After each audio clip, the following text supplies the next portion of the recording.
For those of you that were in redesign last year and went through the new contract process, the process is pretty much the same, but we're going to go through everything anyways. I sent you guys some information, and just as a reminder, you can find that on our website.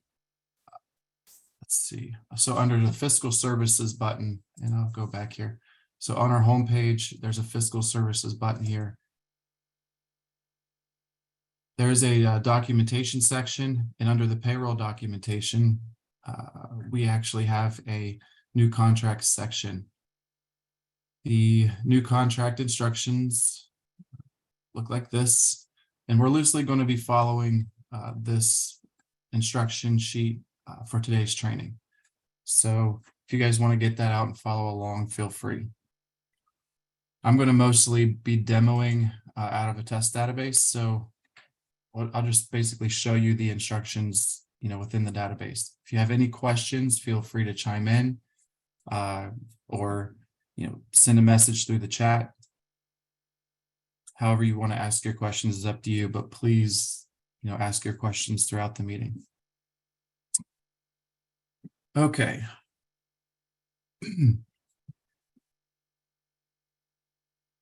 So on the instruction sheet, you'll notice that the very first topic is discussing job calendars. I know I kind of discussed this at a prior meeting.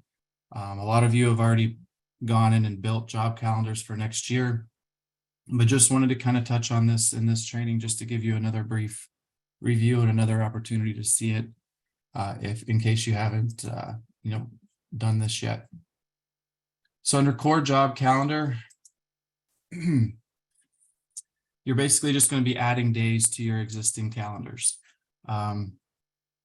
You do have an opportunity to create new job calendars if you have, a new number of days that you want to create for a certain group of employees. But for the most part, you're just going to be adding days to your existing calendars. For example, you can go in and edit, a calendar. You will want to type in the first workday. And then you also want to type in the last workday. And then you can mass update your calendar to add all of those days, from 8/16 to 5/26 is the example that I've typed here. So once you do that and click mass update, the days will be added to the calendar. I've already done that on this particular calendar. And then you can go back through each month and you can kind of right click a day and take away any days that you might have off, within this date range. Once you've, gone through each month and done this, what I would recommend doing is going up here to this custom start and stop date little grid and just checking your work to make sure that the number of work days you've added is what you've kind of expect to see for this particular date range. Once you've hit the number of days that you're looking for, you can go ahead and save your calendar. If you have other calendars that are very similar to the one that you've built, you can use this little copy button to copy from a specific calendar to other calendars. So if you have other calendars that are very similar that you want to build off of, you can just start double clicking and adding them to this little box over here. You can tell it what days you want to copy from.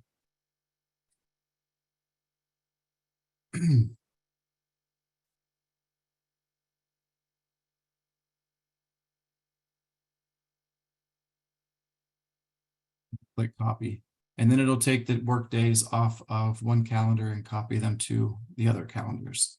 Then you can go into those individual calendars and make any adjustments as needed if they're similar. So just kind of some tips and review on job calendars before we get going. As always, we want to remind everyone, if you have a default calendar, to not add work days to the default calendar. All right, we'll spend pretty much the rest of our time today going over the new contract options in the processing menu. All right, so under processing new contracts, basically we're going to be following that little instruction sheet that I showed you earlier. Okay, so basically we're going to go through each one of these tabs one by one, and I'll just kind of briefly explain how you can use each one of them and what they're for. This new contract maintenance tab is more or less just a workspace, or it's going to be a grid that's going to compile any of your new contract information that you need to work with before it is activated into a new compensation record. So, as you see, my grid is empty here. You can actually use this copy button to work on like one contract at a time. I'll just kind of show you how that works briefly. I know that's not something that you're going to most likely be using, but I'll just show you how this works. This is also where you're going to go to create mid-year contract changes, which I can talk to you about.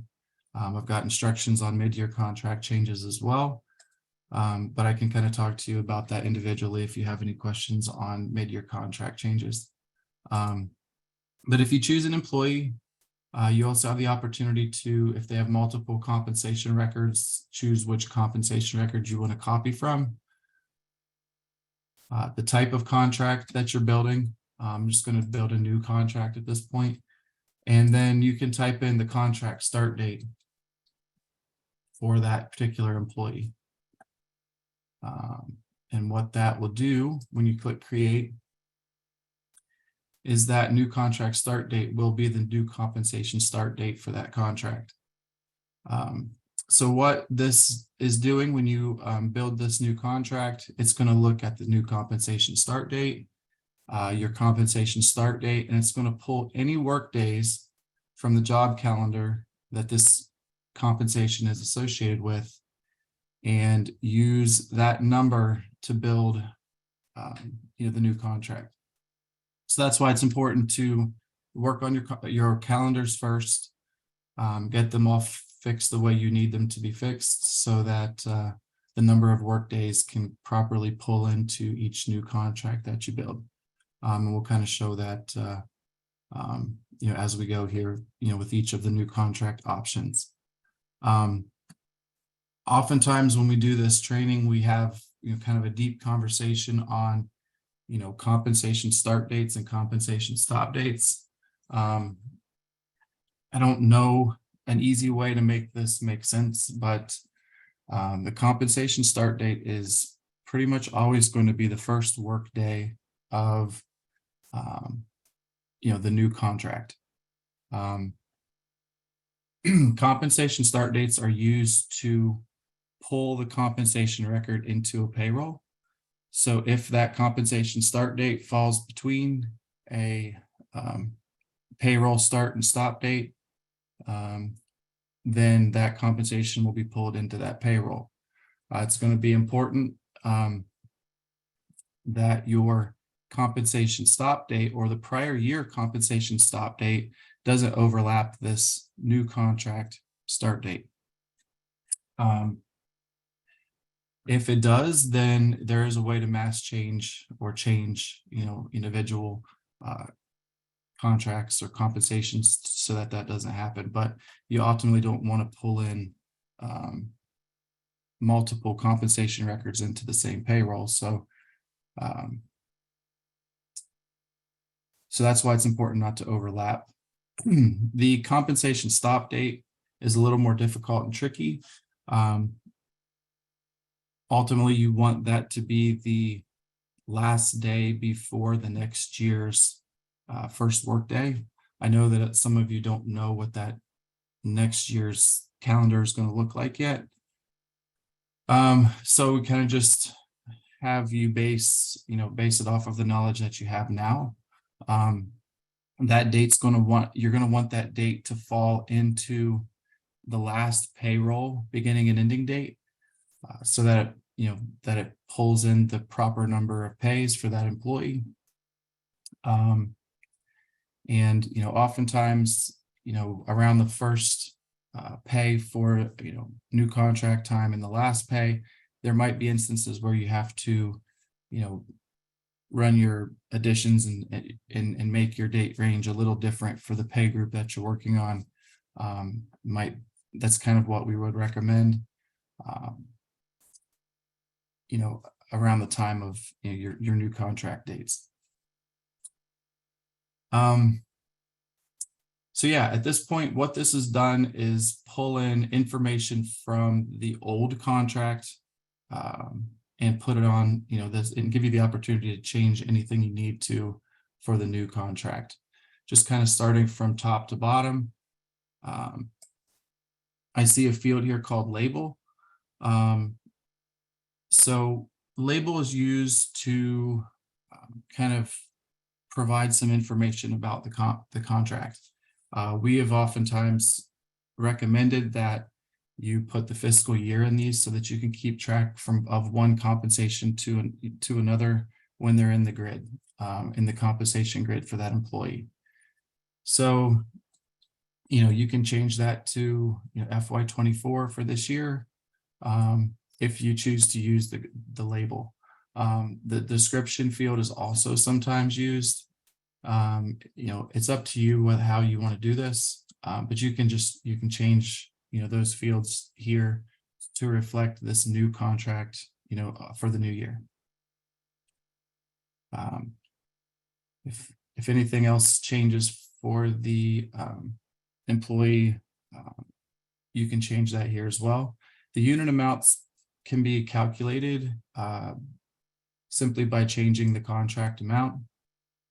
It's going to base it on the pay unit, and if it's a daily rate, the number of days in contract. If it's an hourly rate, it's going to use the hours and day to calculate that amount, and I'll show you that here in a second. So if you change the new contract amount to a new amount, you can use this calculate button. It'll tell you that a new pay per period has been calculated, a new unit amount has been calculated, and I will also add that the contract obligation can be calculated just by clicking the calculate button. So basically this is just copying information from the old compensation, bringing it in and giving you the opportunity to update it to create a new compensation. Let's see, there's other information on the compensation records. If you update steps, you can update that here as well. And then once you've done making all of your changes, you can save your record. And what will happen is that new record will be, your new contract grid will start to compile records as you use that copy feature. Like I said, this is probably not something you're going to use very often because you have so many employees. It would take forever to build them one by one. But I just wanted to kind of show you what that feature does. When it's in this grid, you can view the record and edit the record like you normally would in any other grid. You also, if you don't like what you see or you choose to use another method, you could also delete the record. We will talk about the activate button here, down the road. That's also, the activate button is used to move the compensation records or the contracts from this grid into, each individual employee's, list of compensations. Okay, I'm going to actually go ahead and delete this. Okay, so a grid is empty again. Okay, that brings me to the next tab, the mass copy compensations tab.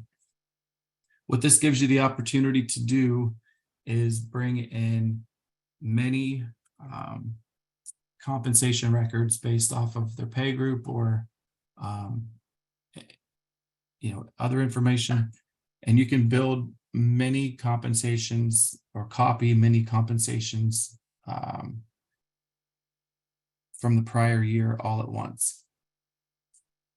This tab is typically used if there aren't many pay changes, if you have a pay freeze, or if you just want to copy information from one year to the next, you can do that. So I'm just going to go ahead and add in a couple of pay groups so you can see what happens when you do that. So you'll see as I add the pay groups, the grid starts to build below that and tell you who is going to be included in your in your list of contracts that you're going to be building or copying. So some of you, if you are not a district that archives your older compensation records, you're going to see many years worth of compensations in this grid. To kind of filter that out and only copy the prior year, you can use this include compensation active as of field to kind of narrow that down. I'm just looking for an exact date. Okay, so I do see that the start date here, if I use the start date, it will keep them there. So maybe that's the date that you want to use, is just the start date of the prior year contract to bring in the prior year compensations. I'm sorry for that.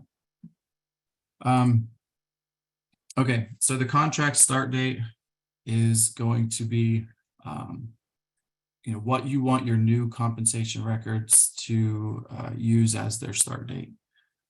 So if I want to use 8/16 as my start date, and if I want to use, say 8/12 as my stop date, or 8/14, or whatever the date may be as my contract stop date, I can type those in here.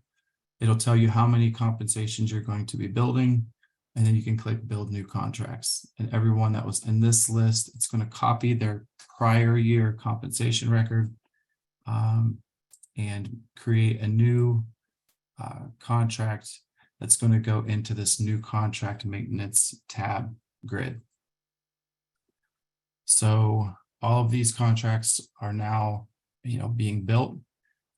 So you're probably asking yourself, do I have to go through each one of these one by one to make changes? Because as you see, make this a little easier to see, it literally copies every piece of information from the prior year contract into this, into the new one. So, it's going to have the prior year description. It's going to have the prior year label.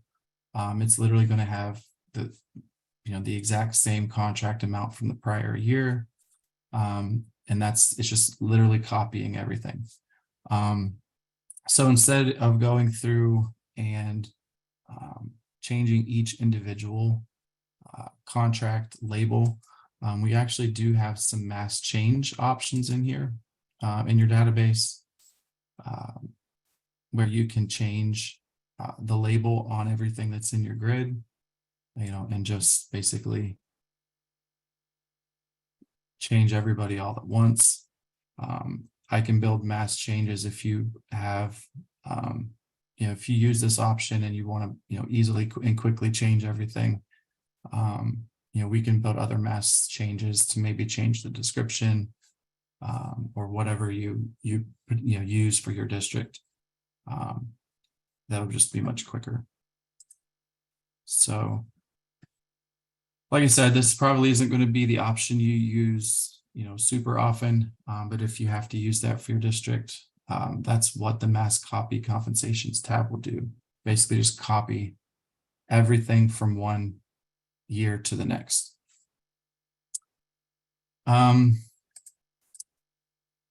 Since I'm going to be adding these in using our next option, I'm going to go ahead and delete what's in here. And if you decide that you do want to scrap what you've been working on, like I said, this grid is basically just like a workspace. It's just a temporary holding area. This information is nowhere else in the system. So if you choose to scratch it, scrap it, you can. So I'm just going to highlight, use this little checkbox to highlight everything and use the delete button to delete all of those new contracts and start over again. The next tab over is what you'll probably, what probably everyone will use to create their new contracts, or at least everyone who has, pay changes from year to year. This tab itself is pretty simple, but what you're going to be using is a worksheet or a spreadsheet that you're going to build all of your new contracts from. We've gone in, whenever your redesigned databases were created, we went in and added a worksheet in the report manager that everyone can use to do this. So if you go to the report manager, there's a report that says LACA new contract compensation worksheet. I named it updated because I did make some change from the first worksheet version to the one that you currently have. And I used that just to kind of make sure I had the right one in each database. But if you go to generate that worksheet, you'll see that it's already set up as a CSV file, which is fine. You don't have to change that because ultimately when you import your worksheet in to create your new contracts, it needs to be in a CSV format. So I've already changed the format for you so you don't have to change that on your own. Okay, what I would recommend doing is maybe running this a pay group or a few pay groups at a time. So I've set up a query option for you to type in the pay group that you want.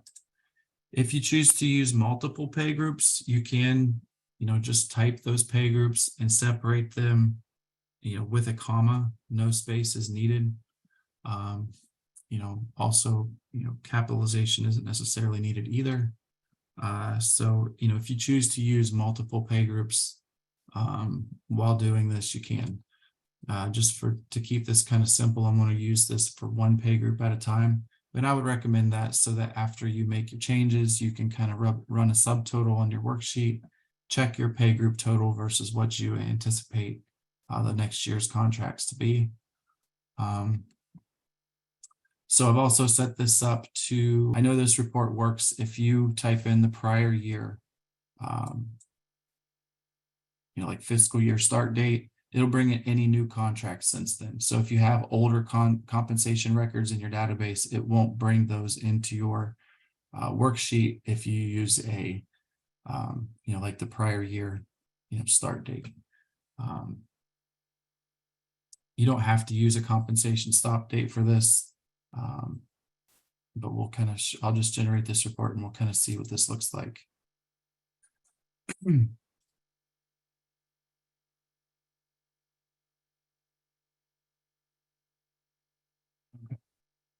So we've got all kinds of information that has been basically exported from the prior year compensation records and put into this that you can work on and use to update information so that you can import it back into the system and create your new contracts this way. Like I said, if you run this for just one pay group at a time, or just a couple pay groups at a time, it's much easier to keep track of and balance everything out. So you may have to run this worksheet several times for different pay groups so that you get everyone imported in as you expect. So what I want to do next, what you're going to do next is basically just make sure that, the correct number of employees has pulled in and what, for what you expect that pay group to have. You can, at this time, you can go in and do things like update the label, update the compensation description. I just find it easier to just do little find and replace.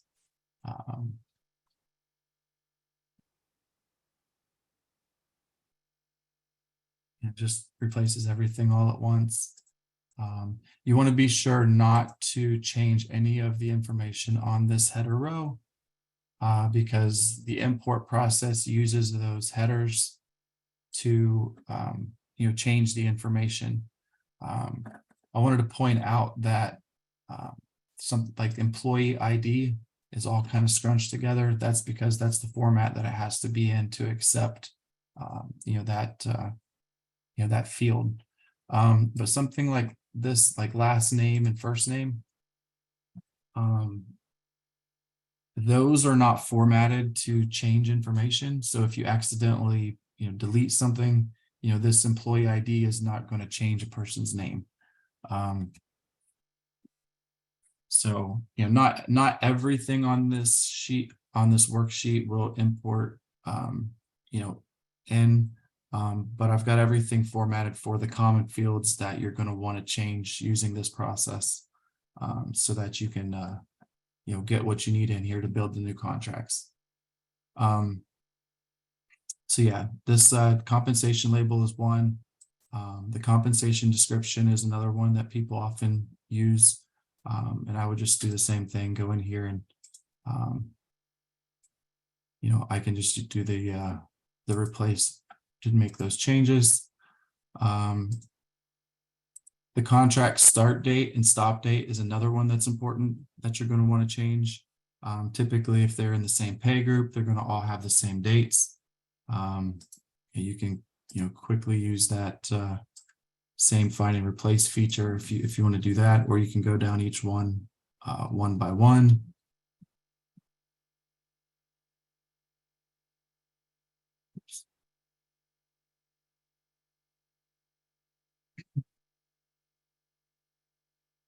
So yeah, you're basically just going to be doing this for this worksheet, updating the information.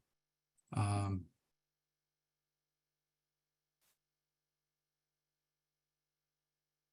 see.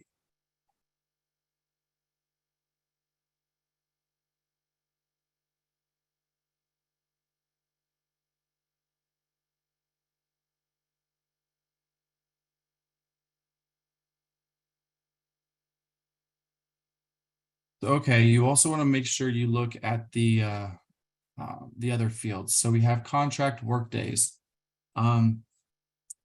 This field, you'll notice, has a kind of an unformatted header. That's because when you import this, it's going to use the contract start date and contract stop date to look at the job calendar and calculate the number of work days. At least this way, the number of work days won't overwrite that calculation. So that's why I've kind of made this to where the work days won't import in. If you're a district that ultimately uses the mail merge feature to create your salary notices, this field's in here that you can use to, if you use number of work days on the salary notice, you can include that. But ultimately, this field is not going to be used to import the information. I do see a question in the chat. If you have employees who are no longer employed but were brought in, I mean, you simply can just delete the line and get rid of that employee, and they won't import in. So that was a good question. Okay, contract work days. Okay, unit amount is another one.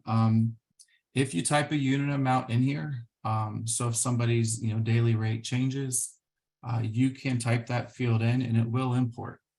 However, it's not something I recommend updating. If you don't import this field in, which I'll talk about here in a second, the system will calculate the unit amount based off of the like I said, the number of work days that it calculates in the contract amount you tell it to to use. Again, this is something that I've included in here in case you use the mail merge process for creating your salary notices and you want unit amount to be on the salary notice. This is one worksheet that you can use for dual purposes, for importing in your new contract information and creating your salary notices. this is not a field that I would recommend even updating. I would just let the system calculate the unit amount if it were me. Which kind of brings me all the way over here to contract amount. And you can go through each person, put their new contract amount in for the year.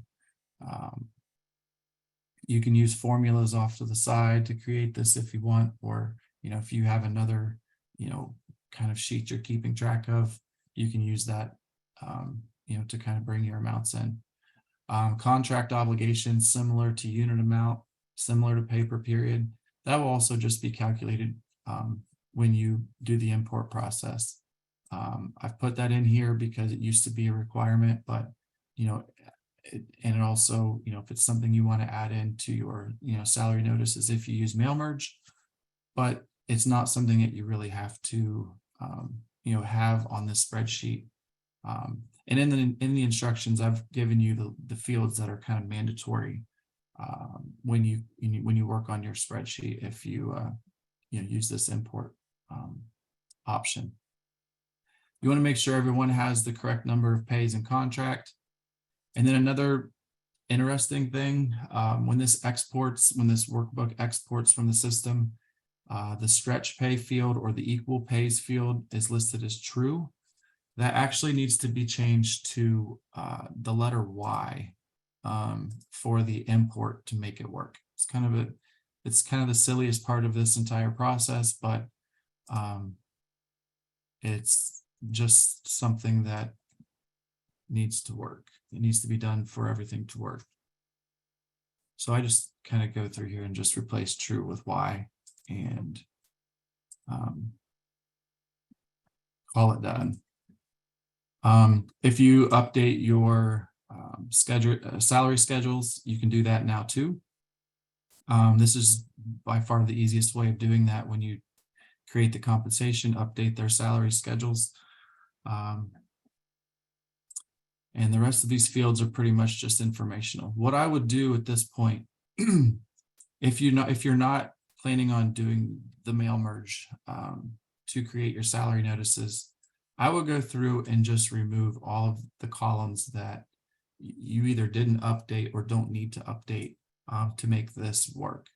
It's just basically as easy as, highlighting the columns and deleting them. I would also, if I went through and updated all of their salary schedule information, I would maybe leave that. You'll want to leave the equal pays in contract, make sure that's good. This one maybe doesn't have any information in it. Like I said, contract obligation is kind of a calculated field you don't need. Same with pay per period, same with unit amount. A lot of these things just aren't necessary when it comes to importing the information in, as well as contract workdays. So anyways, once you go through and remove any of the unupdated field, you want to make sure that you definitely have the contract amount in there, any of the updated salary.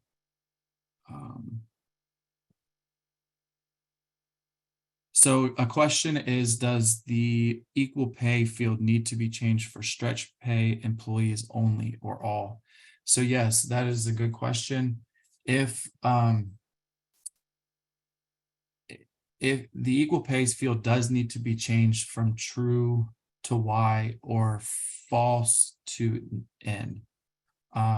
So if you do have employees who are, who have a contract but don't have a stretch pay, you do have to change those from false to N if those are imported in with false. So the import process will only accept a Y or an N for the import. So that was a very good question. All right, so once you've made all of your changes, made all of your updates, you can, maybe even if you've created a subtotal down here to check your contract amounts to make sure that your group is where it needs to be. I would recommend removing the subtotal if you do something like that, but at least it's, it's something you can look at. You might want to make sure that everybody has all of the information that they need. You want to make sure that you save your file as make sure you're saving it as a CSV and click save.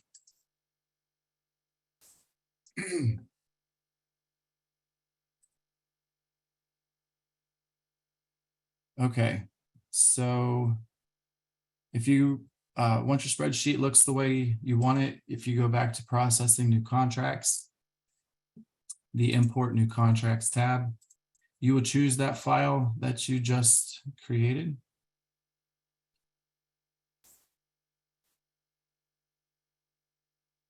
Make sure that's in the CSV format. This contract start date field, if you didn't already put the contract start date on your spreadsheet, you could type that in here, and every record that's included in your worksheet will have the start date that you put in here.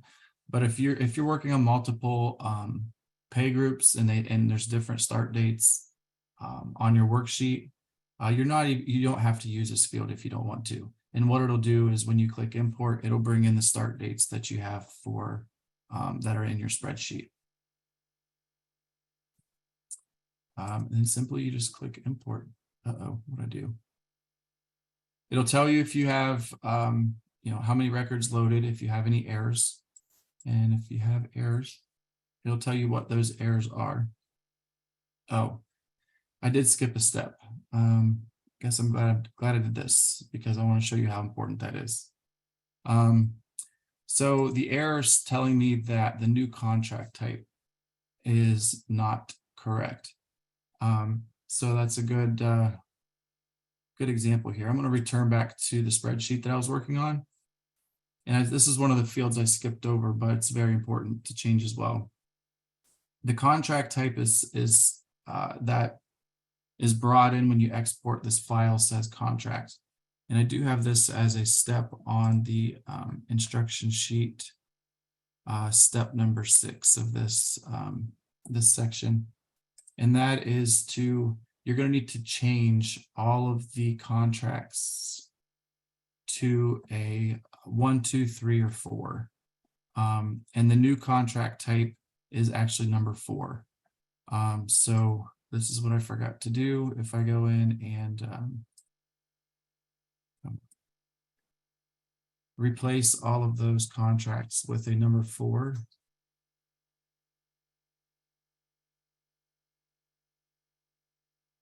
You want to make sure when you do this, you don't select the entire column, because it will actually change the column header to a 4 also. So that's why you saw me just select the individual employees within that row. But once everybody's changed to a 4, your file should be ready to import. So let me go back to new import, choose my file again. And this time it's taking a little longer, which means it's probably going to work. So 46 records loaded. There was one error. If there is an error, I would recommend definitely looking at this error report. It's telling me that I have an issue with a start date that is after a stop date. Oh, so apparently I used a bad stop date here for that employee somehow.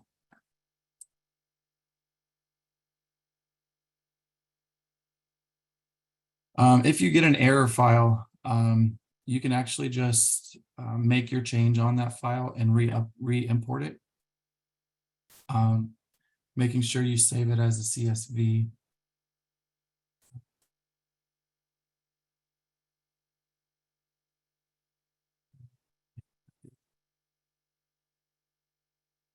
Just checking to make sure I saved it as a CSV. And return back to your database.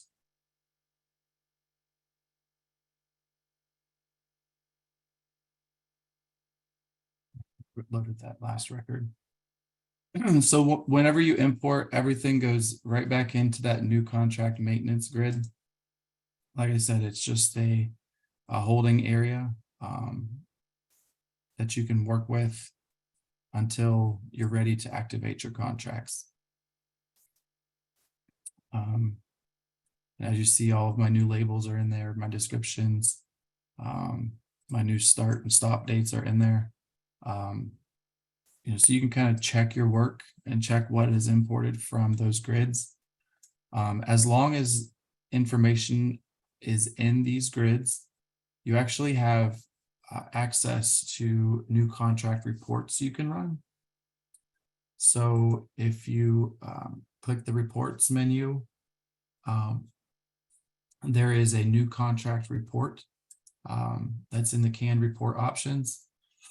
You can, there's a lot of options in here that you can run. I just have basically all of my pay groups selected. So that's going to give me a report of everything that's in my new contract grid. And when you generate that, I'll just kind of show you what it looks like. It's just going to give you a detailed breakdown of everything that you've imported off of your worksheet. So, so you have that, that you can kind of check your work. If you want, at the very end, there's a total that you can compare to, what you think that pay group or your, all of your employees, however you choose to run this, or whoever you include in your report, you can check that against what you think to make sure that your import worked as expected. There are some other reports that you can run also from the report manager.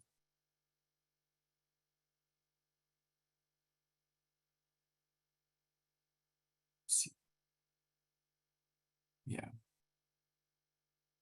So we have, if you wanted to look at the pay accounts that are associated with each record that you've added in new contract, you can run a report, the SSDT new contract payroll accounts report.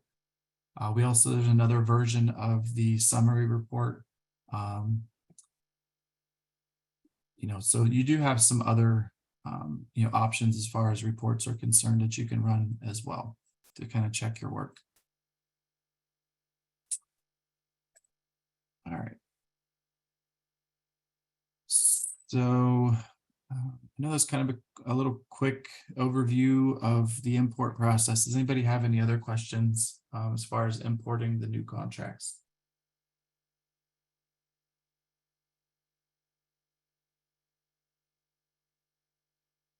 Does this have to be run before activating? Yes, that is a good question. The new contract reports, whether it be the one, the canned report or the ones in the report manager, will only reflect the information that is in your new contract maintenance grid. So if you activate or delete these contracts out of here, they will not be reflected in the reports.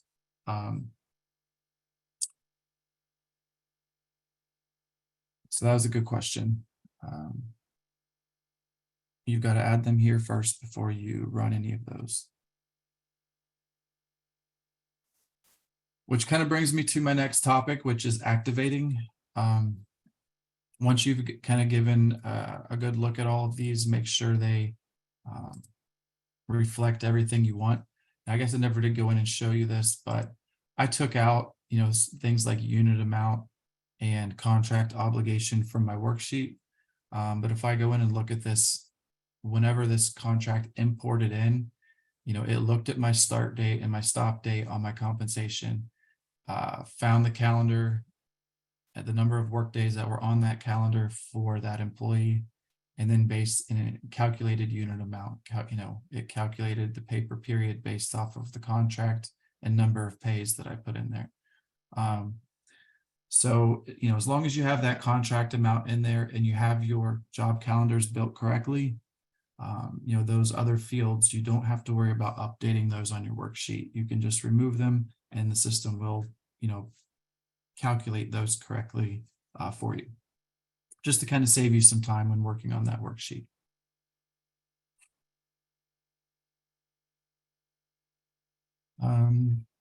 Okay, any other questions?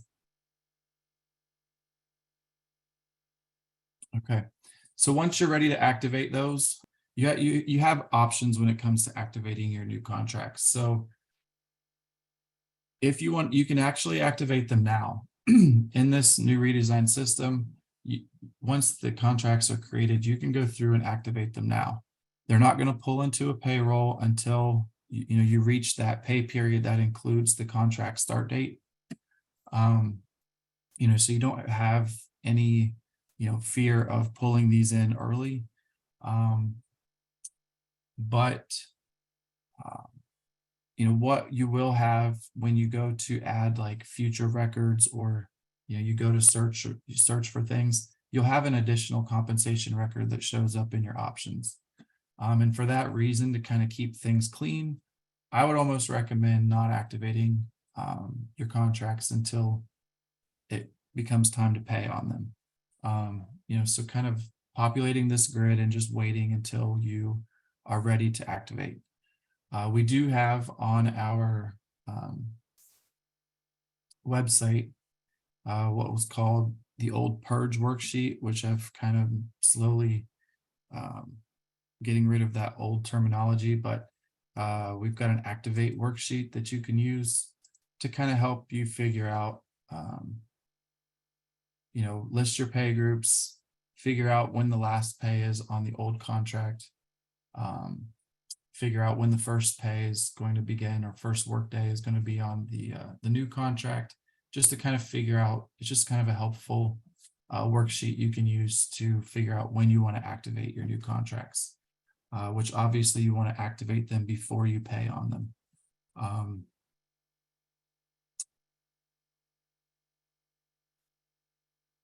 Okay.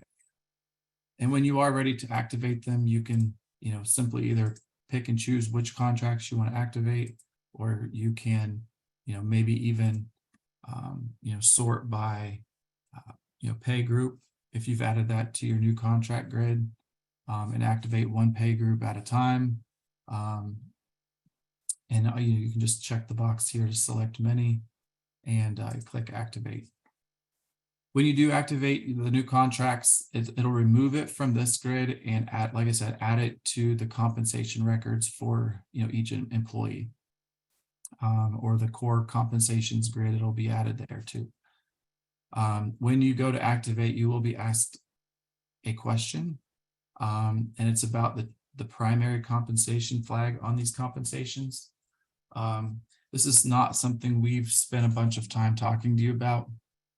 It's not something that I don't think many districts use, but what the primary compensation does is it's just basically a little checkbox that's attached to each compensation record. So if you have, an employee who has multiple compensation records, but one of them is like their main job, you might want to make that one the primary compensation. And then what you could do is you can run reports, or you can filter grids based off of that field to show, all of your employees, only their primary compensations.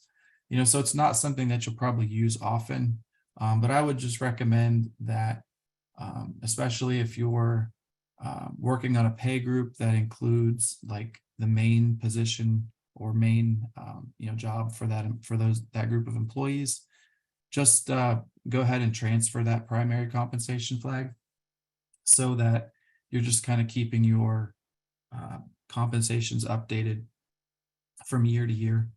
And what it'll do is it'll uncheck the primary compensation flag on a prior compensation, and it'll check that field on the current one you're about ready to activate. And then clicking the activate button, you will get a bunch of warnings that it's basically going to go through and recalculate all of those work days based off of the calendar, the unit amount. You're just getting a warning saying that this has been done. And like I said, it's still going to give you a message of how many contracts were activated, and everything's going to be gone from your grid. So you can actually go through, if you wanted to go to your core compensation grid, you could maybe add pay group to your grid or label or something. And you could even, run a filter to kind of make sure that everything was activated as you expect. So if I just use my wildcards and search for anything that has an FY24 in it, it's going to bring up pretty much everything that I just had in my new contract grid.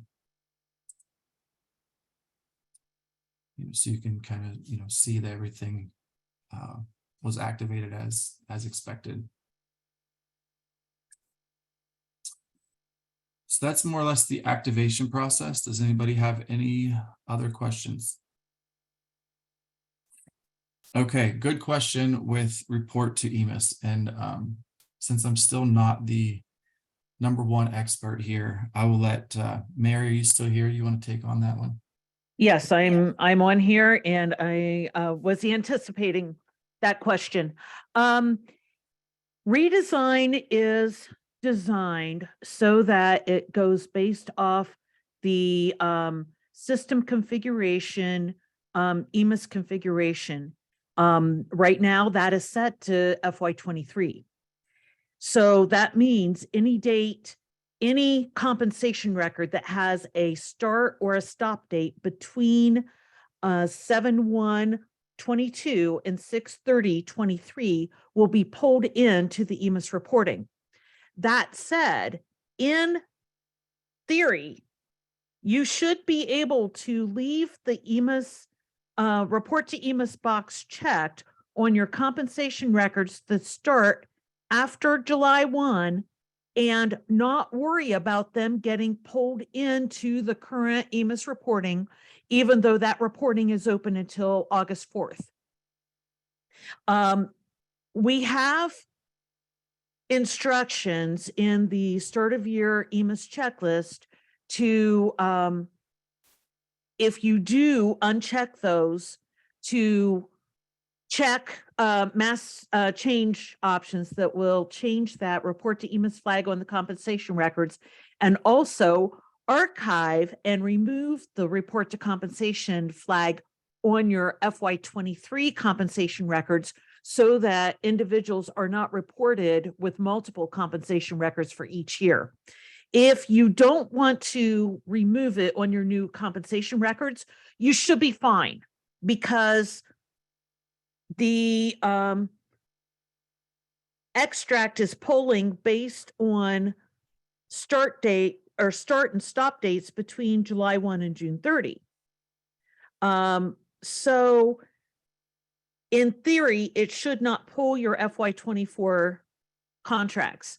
What I would recommend after you do your first group of activation, if you do not uncheck that flag, have your EMIS coordinator pull your staff data, your staff collection, and then open the staff employment CK record and check the people that you just purged or activated their compensations, and make sure that they are only showing with one compensation record for in that file, and that they don't have multiple compensation records showing in that file for that position. If you choose to be on the safe side and uncheck it, then again, the start of year checklist has instructions on changing that flag to yes.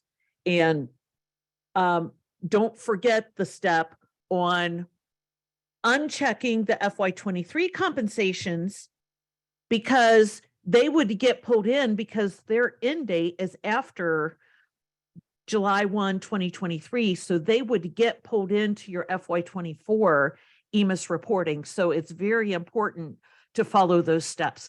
I know it's a long answer to a short question, but hopefully that didn't muddy the waters more. Okay, so I know that some districts have asked and talked about it in the past that they create non-contract compensations on a yearly basis as well. If you are one of the districts that do choose to do that, there is not a way of doing that from the new contract, processing new contract option. This is only going to be used for your contract compensations. If you need to work on some non-contract compensations and create new ones for the new year, there's actually a different process for that. You will need to go to the report menu, and in the report manager, there is a report called or another worksheet called the SSDT non-contract compensation mass load extract. Now, this does not have any query options. It's a standard report or extract that comes in every database. And I'm just going to go ahead and generate this. I don't know how long it's going to take. It may take a while. But what this is going to do is it's going to bring in information from all of your non-contract compensations that are in your database. So it might be big, all right? It might be a large file.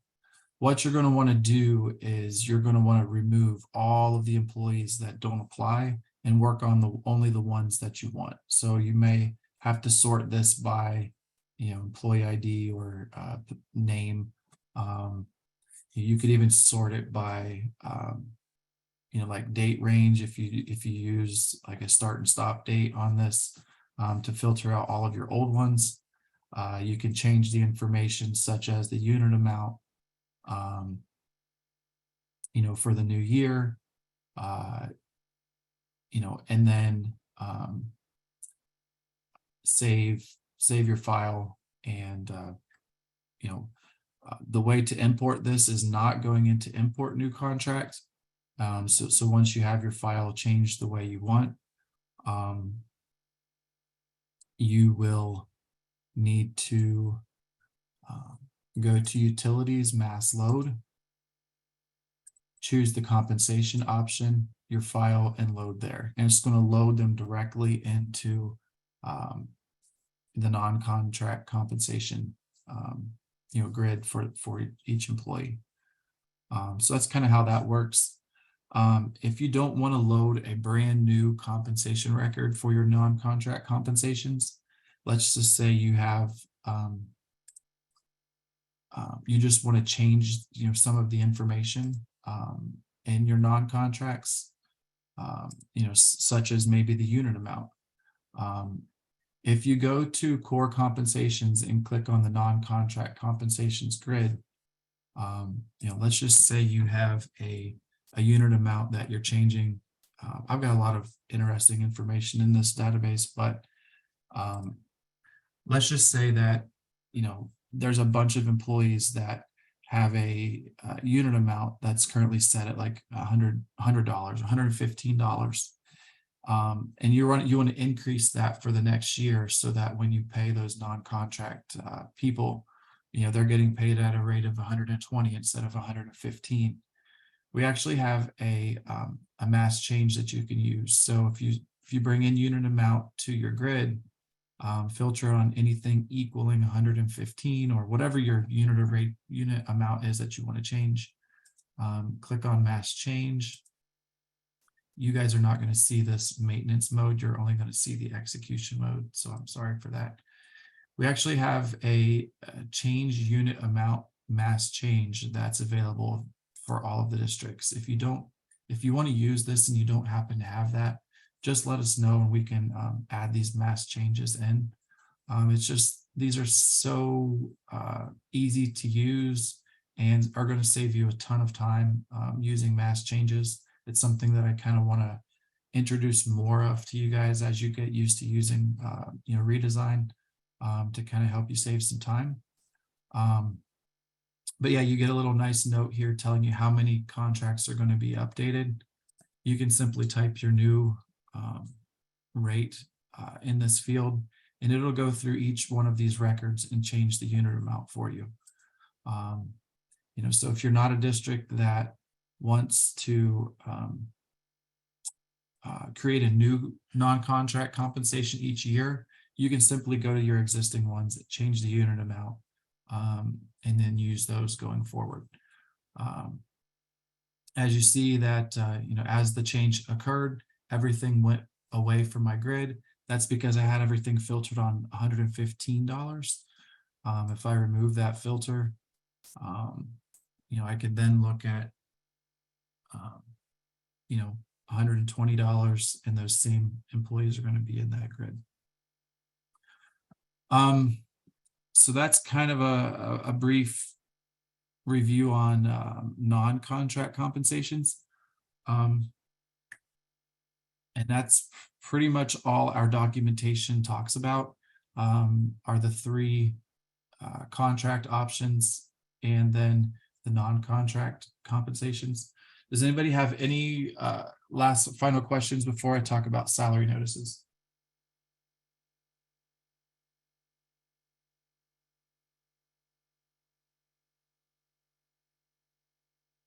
Okay. I'm going to return back to the processing new contract menu. And today I'm only going to be touching on the new salary notices options out of redesign. Okay, so I'm going to just quickly re-import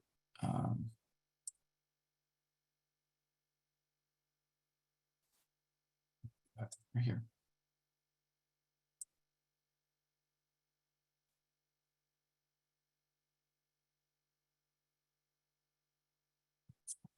Okay, I just wanted some new contracts in my grid so that I could kind of show you this salary notice tab on the side. So as long as you've, so before you activate, as long as you have information in this new contract maintenance grid, you can actually use this salary notice tab to generate your salary notices, whether you want to print them out or even email them. So you can do this pay group by pay group as you add a group, or you can just wait until all of your employees are in here.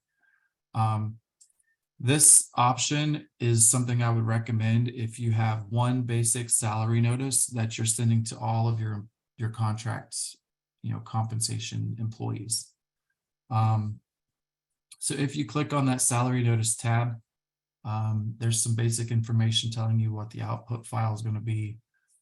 It lists today's date as the statement date. You can change that if you want to generate these as of 6:30 or whatever. You can change the statement date. There's a field on the basic salary notice form that looks back at this statement date. So if you're using that basic form, that's kind of how you can control what date gets printed on the salary notice. If you print these out, you can change the sort option of how they're printed. You can sort them by employee number or name. So whatever's easiest for you. The school year you're generating for will always be the next one. So a lot of times you're just going to leave this information alone. Again, this is a field that's going to be printed on your salary notices. If you're using the basic one, that'll be included. So contract start date is a field that can be used to only generate salary notices for a specific group of employees. if you want to generate for everyone in your new contract maintenance grid, you can basically just leave that blank. And if you only wanted to generate, certificated or classified groups of employees, or maybe you have two different types of salary notices, one for the certificated employees and one for classified employees, that might be an option that you would choose. So if you only wanted to pick and choose a specific employee to generate a notice for, you can also do that. That's probably not something that's going to be used very often. And include district information on salary notices. This is just another option. I'll kind of show you that here in a second. The final option is this default. Everyone has the default version of the salary notice in their database. I'm going to go ahead and generate that so you can see what it looks like. If you click generate salary notices, again, this is going to, I didn't use any filters or anything, so it's going to give you every single notice for the people that are in my new contract maintenance grid. So this is just the basic version that everyone has. It gives you the statement date, the employee ID, just types, gives you some pieces of information. Everyone has the option to do this. If you want to customize your notice to look differently or include different pieces of information, that is definitely an option. And again, I would only, if you're a district that has maybe 4 or 5 or 6 different types of notices for different types of employees or different pay groups, this is likely not going to be the option I would recommend for you. Simply because this is a kind of a new feature, and they don't yet have a way of generating salary notices by pay group. So unless you wanted to go through and select individual employees one at a time and generate notices, which I don't think you're going to want to do, I don't think this is going to be the method that you want to use. And I'll talk about that here in a little bit. But if you only have like one salary notice, or maybe you have one salary notice for certified employees and one for classified, this might be something that might be interesting for you to look at, and I would maybe recommend using. And I hope you guys don't mind, I've included a couple of different versions of salary notices that I've already kind of worked on customizing, so you can kind of see the different ways that the information can be displayed. And I'm going to use my favorite one that I've worked on right now just because it's very interesting to me. So let's see.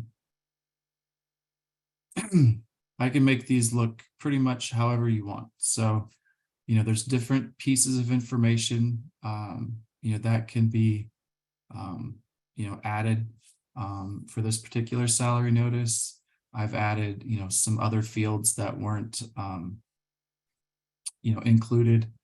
And these fields that you're seeing right now that are blank, they will work in your database, like the per pay amount and the hours.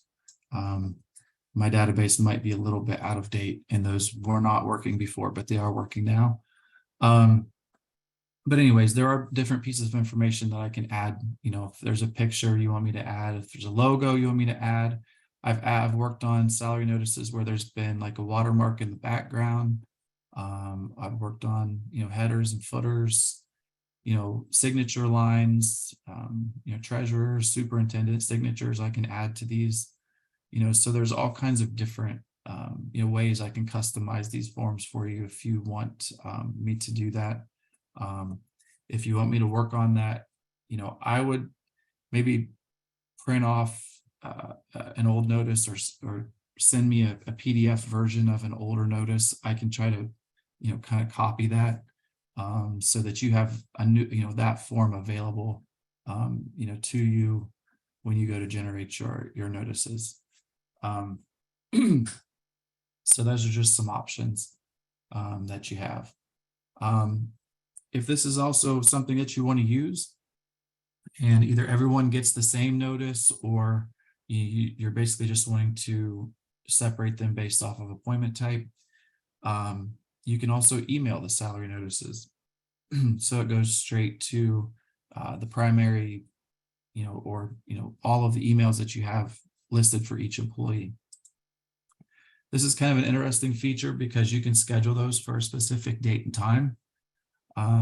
You can choose from the little date picker what day you want to schedule your notices to be sent out and what time.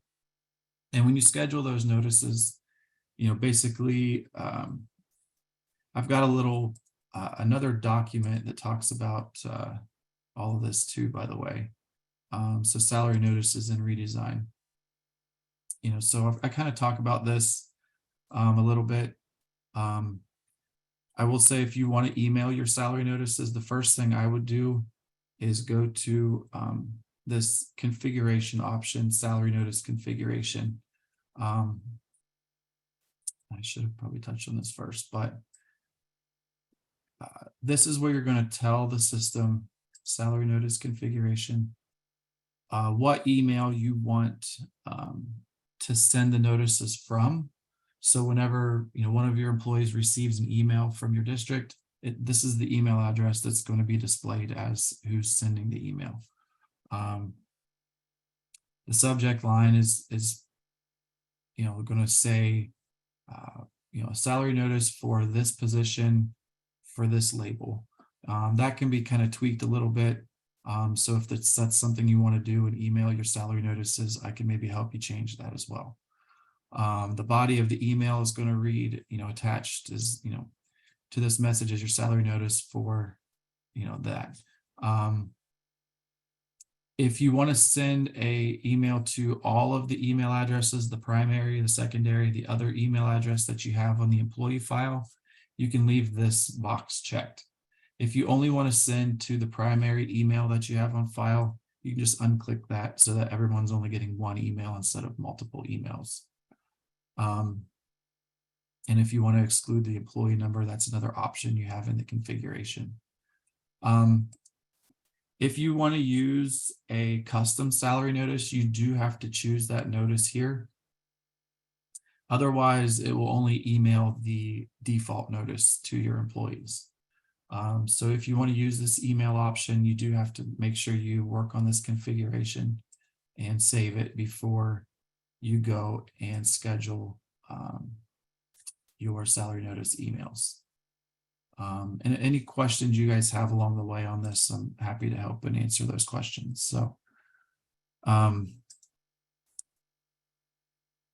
so I've talked about if your district has like one basic salary notice for everyone, or basically maybe one salary notice for certified versus classified. But if you have many other types of salary notices, I'm going to give you a few options on what I would recommend doing at this point, because it doesn't look like they're going to be adding a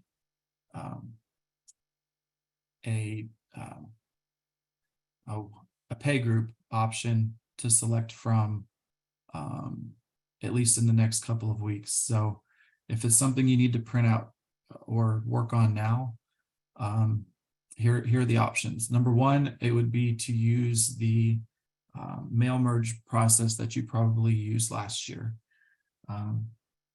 That's still available. You can still utilize the worksheet out of the report manager to do that. And that might be an option for you. The other option I would maybe recommend, if you want to use the redesigned version of the salary notices, is activate your new contracts first, instead of leaving them in the new contract maintenance grid. Because once you activate your new contracts, you can go to the contract compensation grid, and then you can filter. Oh my goodness. You can filter your grid based off of the pay group. Maybe like this.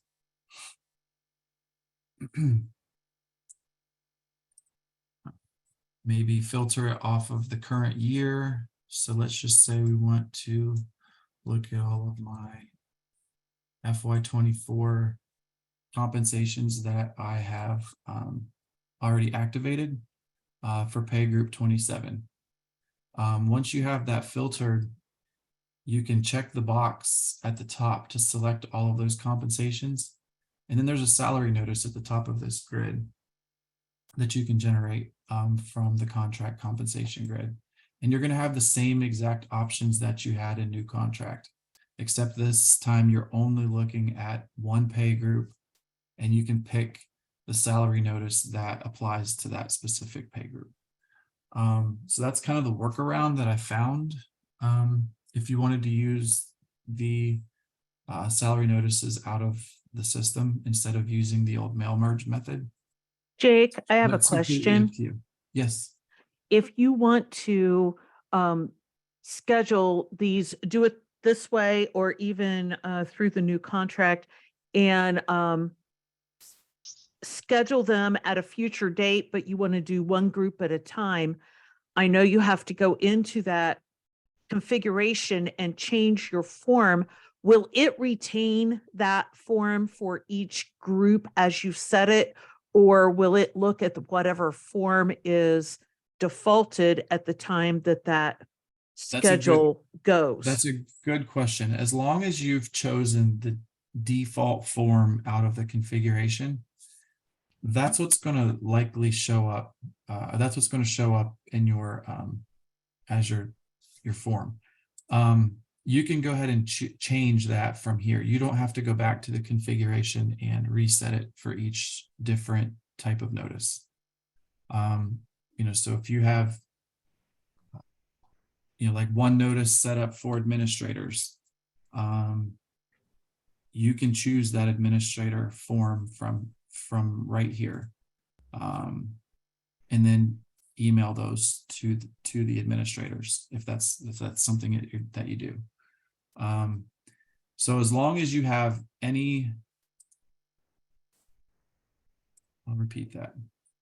So in the salary notice configuration, as long as you have any of your customized notices selected here as the default salary notice form, you can pick and choose whichever one you want to use when you go to email your forms.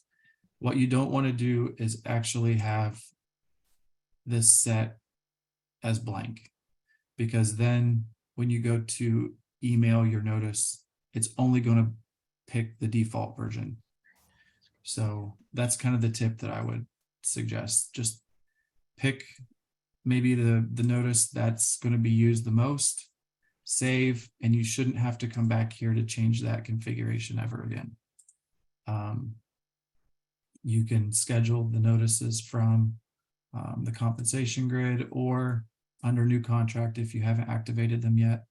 And they work very similar in similar ways, but you can pick the form that you want to use and schedule. Hopefully that answered your question, Mary. Yes. Okay.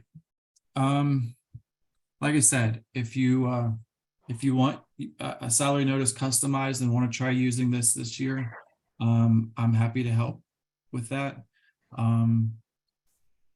It's not likely something you're going to want to spend. It is it can be time consuming depending on how difficult the customization is, but I'm glad to help you guys with that if it's something you want your notices to look good or look different than the standard version. But just let me know.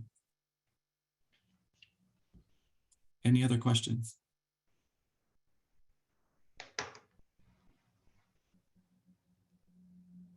Okay, I don't have anything else for today, so I appreciate you guys taking some time to look at this. If you have any issues as you work on your new contracts, don't hesitate to call us. Don't spend too much time spinning your wheels. We're glad to help. So everybody have a great day, And I'm sure we'll talk to you all soon.